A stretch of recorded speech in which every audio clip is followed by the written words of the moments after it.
What's up, guys? Aniki here. Gonna come straight at you, hard, fast, not necessarily in a hurry, but I do want to make sure that I get this analysis out there and to give you guys my thoughts on this chapter. It's interesting because this chapter did a lot of us a favor and relied heavily on action panels, but in the process, it seems like I've seen a couple members of the community give some strange feedback, or at least what I consider to be strange, based on what I've been pushing as my agenda on this channel. So I just want to go ahead and dive right into the chapter, but then also I'll address that since there'll be considerably more time because there's less dialogue to saw into and to really dissect here, even though for what this means for the story going forward is massive. It just goes to show you don't always need dialogue to convey what's important. So we open the chapter back up. Spinner's narration comes in. He's like, yo, it's me. Which I actually really like the way that he's narrating versus how Deku narrates, where Deku was like, oh, yeah, this is the story of how I became the #1 hero. And Spinner's like, hey, let me tell you about a story, though. Like, yo, check this out, bro. So this what had happened. And that's kind of like the difference between the two worlds they're living within. He's like living in this like wild, crazy, yo, you would not believe what happened, bro. Whereas Deku has all these moments intertwined within his narrative, but ultimately it's like, yo, this is how it's done. Like, this is just him talking, telling a tale for the sake of those who could potentially experience it and himself.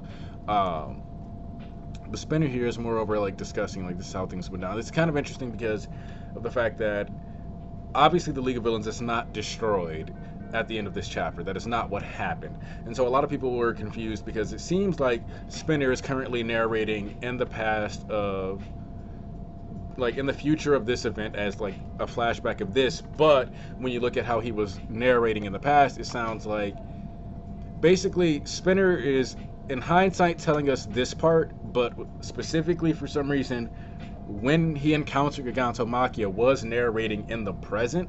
And I think that's something that is really hard to tell, but that is something that I just want to clarify for the narration, is that while Spinner may sound like he's speaking in the past, he could argue that he's like just processing it all like in the moment.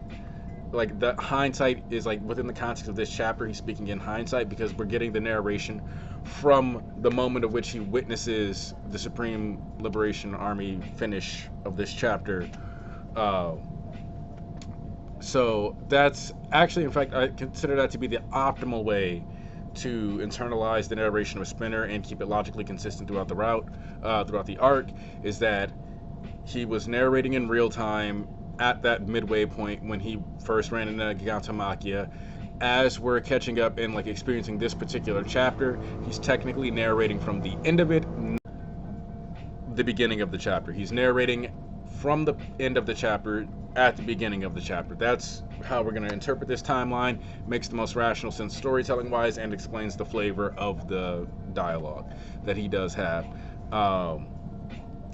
So like, plus in addition to that, stuff started exploding as they were on their way there. Technically, Shigaraki started destroying things at the end of last chapter, and this is a flashback in regards to where we were at the end of last chapter, even with Spinner latched onto the back of the van.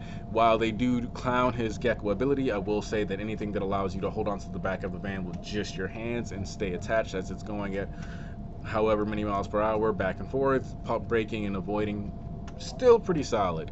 Now, we still see that Giran is with a Twice clone, still trying to get away. We see that, Skeptic is completely abandoned, trying to get Twice. Giten's getting out of the rubble, and everybody's like trying to converge. Everybody's attempting to converge on this one moment where they can just, this rumbling, this intensity. They knew that Redestra was out here launching like massive fucking attacks, leveling city blocks, which they had already been worried about with Giten and Dabi, only for it to get even worse. They'd seen the Liberation Tower fall. People had all these incentives to move towards the Liberation Tower, move towards the epicenter of the event, so that the people in the Liberation Army that mattered, and Spinner himself, and Gigantomachia, all these people with their doubts, all these people with their reasons, these people who question Shigaraki on some level, whether it's Spinner saying, what are we doing here? Gigantomachia questioning his worthiness as a successor, whether it's Redestro questioning whether or not the League of Villains as an upstart organization that simply wants to destroy deserves the spotlight and the credit for the revolutionary cause of liberating and living freely based on your quirks that the Metal Liberation Army was doing, that which lined up with the behaviors of the League of Villains, even if that wasn't necessarily the goal of the League of Villains. And so we have all these questions of worthiness that have come, and they hit this peak in this chapter. This chapter is the chapter that says, is Shigaraki worth following, Spinner? Yes. Is Shigaraki going to show you heaven and hell, Dr. Tsubasa? Yes, which is his real name. Ujiko's name is Tsubasa. That is the name of the child that he turned into a Nomu, that was his grandson with the wings that grabbed Deku during the Hosu City incident. Therefore, Dr. Ujiko is actually Dr. Tsubasa. Unless, of course, he only had daughters and they did a typical traditional familial naming switch.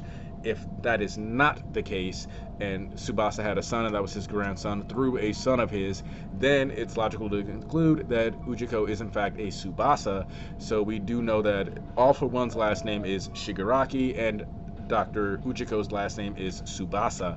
So we have both of their names, potentially. At least both of their last names. And for all we know, Daruma Tsubasa could just be his name, and Ujiko is like the real throwaway name. Doesn't matter. Point is, Dr. Tsubasa, Shigaraki is All For One. We keep it moving. And so as things are exploding, though, we switch into the internal monologue of Redestro, and he says, adopt this mindset. People's lives, their progress, their efforts, I hold all of it in the palm of my hand. Will you choose your hand and destroy it? Close your hand and destroy it all. Roll it around in your palm according to your whims. That's up to you. The melding of hatred and delight is true freedom. Now, the reason why this is important is that technically, now that Shigaraki is liberated, in the last chapter, Redestro was commenting on the fact that he's doing these things. He's not worried about the future. Instead of trying to dodge the attack, instead of trying to block the attack, he chose to destroy the attack. All of these things, Shigaraki having a quirk that allows him upon the contact to destroy anything he touches in his hands, instead of him moving to ever dodge anything or preserve anything, his option is, if there's an attack coming at me, I would rather destroy it than dodge it. I would rather use my quirk. I would rather live the way my quirk has manifested itself as a force of destruction to avoid or get rid of or circumvent any consequences than I would do it by any other means. Shigaraki embodies the decay, the destruction of anything that stands in his way, and he does so by grabbing it in his hands. And as he says to him, the thing is that the thing that makes this even more interesting, though, is that most people, when they dislike something or dislike someone, they bear it. Shigaraki's quirk makes that nearly impossible for him by causing him the constant itching, the constant pain. He has no choice but to act on these negative impulses, these negative feelings towards people. The quirk itself forces and compels him to go ahead and destroy these things. So emotionally, if he dislikes you, he just kills you. That is not healthy, but it's technically free. Like, Shigaraki is not beholden to tolerate any presence that he does not like. Shigaraki does not withstand any structure he does not like. He does not just tolerate any sociological no, hero society, everything about it, he's willing to destroy it all. If he doesn't like it, he's willing to take it out. The only things that are preserved are the things that he likes. A free person has what they want in life. They're not beholden to anything. He's broken through all these laws. He's embodied his quirk to the fullest, and he's lived it. He lives in a way in which his quirk not only asks of him, but he happily honors. This is what makes him the freedom, and that's why when he's talking about this, he says the ability to have fun with hatred is true freedom. This melding of hatred and delight, because even if I don't like you, my quirk gives me the ability to destroy you. I can remove you, and I will take pleasure in removing you from my presence because your existence is a burden. And that's something that's interesting. Shigaraki decays all things, including his burdens, whereas Redestro was willing to use his burdens as a weapon. Shigaraki simply destroys that which would burden him. So he is not somebody shackled by his stress or his grief or his strife any longer. He is a person who is free of all of those things. And it's important to acknowledge that Redestro's speech here, Redestro's speech, in addition to that, what he said in the last chapter, in addition to as these things break down, you notice when Claustro breaks down so that they can start letting the pieces fly away, Redestro is already out of the stress form. No black anywhere on him. He is at minimal stress levels, constantly decreasing, trying to get away, even as he is running from death, running from this huge torrent of decay that Shigaraki's unleashing and laughing. He is not at stress. He is at peace with seeing the total manifestation of Shigaraki's quirk, seeing Shigaraki live by his quirk, seeing what the embodiment of Destro's ideals truly is. And if you notice, he when he says like, Destro, if any like man could ever embody this, whoever, and all right, I guess I'll talk about this critical injury. The thing is that like this isn't an arc where people get to walk away and they're not severely handicapped in a way beyond just something that will later be able to be retconned rather easily. This is another character losing limbs, losing their organs. Furthermore, we see that one of the things that I pointed out in a previous video, though, that I'm looking at the page right now, and I want to make sure I get this out there and not let it sit in my brain or forget about it, is that Shigaraki was drawn missing all toes, and after this destructive rampage, somehow he has them back. And I don't know if that was shown in Jump being like, yo, dog, nah, you can't have him losing fingers and toes, or like what that's about, but that did technically happen. I'm very curious about what the meaning behind that was. Maybe they'll just argue that his foot was in the dirt. Whatever. The way he's limping, it's implied that his foot took a lot of damage. It seems like he either had to, unless the explanation is going to be that in the process of destroying so many things, he was able to, like, grow a new foot. I don't know. But, like, Shigaraki getting to the point where he's like, yo, why are we fighting again? Because you picked a fight with me. That in of itself is something that Shigaraki has been showing more and more again. He will call people out. He is, again, Shigaraki is very much structured like a reckless protagonist, one that's not necessarily on the side of good.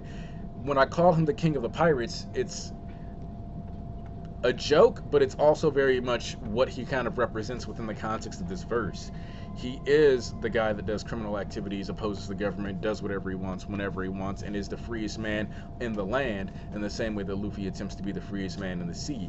The difference here, though, is that while Luffy technically works for the socio-political good and gain of some of the like masses in a lot of these countries he goes to, Shigaraki, while being focused in Japan, he is not going to benefit the archipelago long run. He will benefit some of the people like the Liberation Army, but instead he's benefiting the people who are more bandit-like than he is benefiting the nations. Because like Luffy, when he goes and saves Dressrosa, when he goes and saves Alabasta, that doesn't help the pirates, that hurts them. But he still does this anyway. This man being free is actually to the aid of those who are more focused around criminal activities and wishing to be malevolent forces within the context of the narrative and the verse. Which goes all the way back to the beginning of the series, or the beginning of this arc, I should say, where Redestro himself said that, you know, you don't need to have credit for our mission, our glory. By the way, this is a Milwaukee Bucks shirt. You're just a bunch of degenerates, in which he yelled at him again in the tower. Constantly, Redestro has been kind of focused on why this man and who he is, and whether or not he deserves to even be, you know, this famous or towards the forefront of the movement, because effectively he's claiming the meta-liberationist cause without actually being a meta-liberationist. So another thing to point out, though, is that a little after I call him the king of the pirates, said it 2-3 weeks ago in a different video, Shigaraki displays Conqueror's Haki and overcomes the pump fruit that Trumpet has. But what I find most interesting here is that Redestro instantly calls him off, and Trumpet listens. He like takes the mask off. He looks heartbroken, but overall he still complies with what Redestro had to say about it. And Redestro is, you know, he goes on about like this is what his will is. It's weird to me, the more that I like think about this chapter, that people said that they didn't see enough to show him having these like moments, because in the process of him talking, the process of him saying, and having this internal monologue where he says, like, this man is embodying Destro's will. There's like nothing I can really do, because at the end of the day is that, like, if I truly believe what I claim to espouse, the rhetoric and the ideals that I'm supposed to be propagating within society, if Redestro is going to be saying this, which I have been saying, then he has to own the fact that the Meta Liberation Army's cause is more better embodied by Shigaraki. The sheer nature of his quirk, which requires him to hold back and stockpile stress so that he can be strong, is not the same as a person who simply, when they decide they want to go, they can fight, they do it, they just live. And so this chapter was titled Succession, and it was about the succession of the Liberation Army, the succession of All for One and Shigaraki, the passing of, like, inheritance, and the non-beholden tradition, but in the way in which breaking that mold is what allows you to have the titles and everything attached to that. And we see that Shigaraki not only has grown in the sense that he is free, he's allowing his quirk to blossom. This is not even getting into the destructive feats. He technically did not destroy a full city. In the context of this, he did destroy enough of an area where people would leave and probably consider the city forsaken. But I would not call him a full-blown city-level threat yet. Granted, if he did that multiple times without damaging himself the way that he did in this chapter, which is important to note, there was enough backlash where his skin started, one, his right arm was missing a bunch of skin, two, his very lips started to begin to crack. So it's not like this is free. Nothing in My Hero is completely free. So yeah.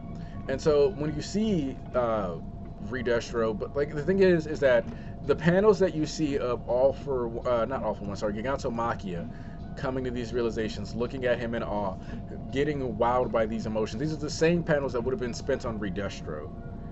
And so what you have to realize is that the faces and the emotions you're seeing on Gigantomachia are the same emotions and processes going within Redestro. Redestro words, Gigantomachia's faces, and that's how you interpret what made him completely be able to go, yes, this is the person who deserves the Liberation Army, this is the person who honors their quirks, this is the person whose allergies literally make them, react in such a way that they have to destroy that and everything which they dislike.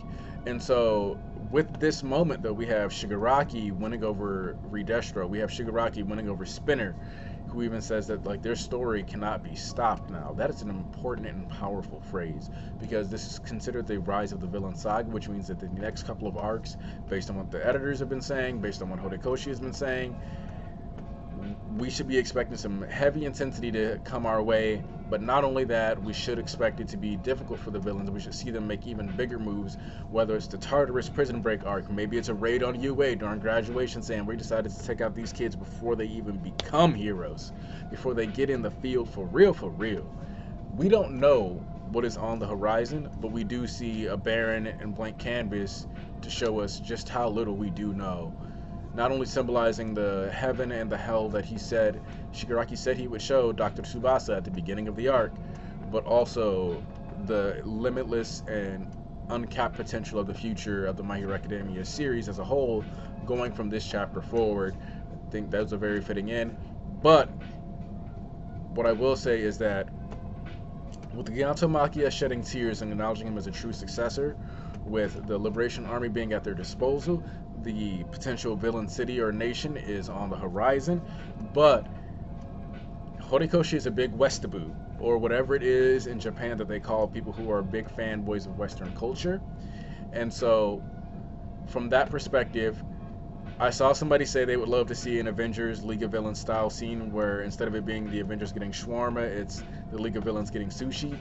And to be honest with you, because of the nature of transitions that Horikoshi likes to do, I could very much see that it actually going down this way, where what you would have effectively is the League of Villains sitting in a restaurant or somewhere within that hasn't been destroyed within Deka, eating sushi, and then maybe not even in Deka, go a couple days in the future, they're sitting somewhere eating sushi, they turn on the newscast, the news is reporting the League of Villains versus the Meta Liberation Army or whatever it is. However, the news ends up reporting the Deka City incident because it's going to have to be explained to the federal government.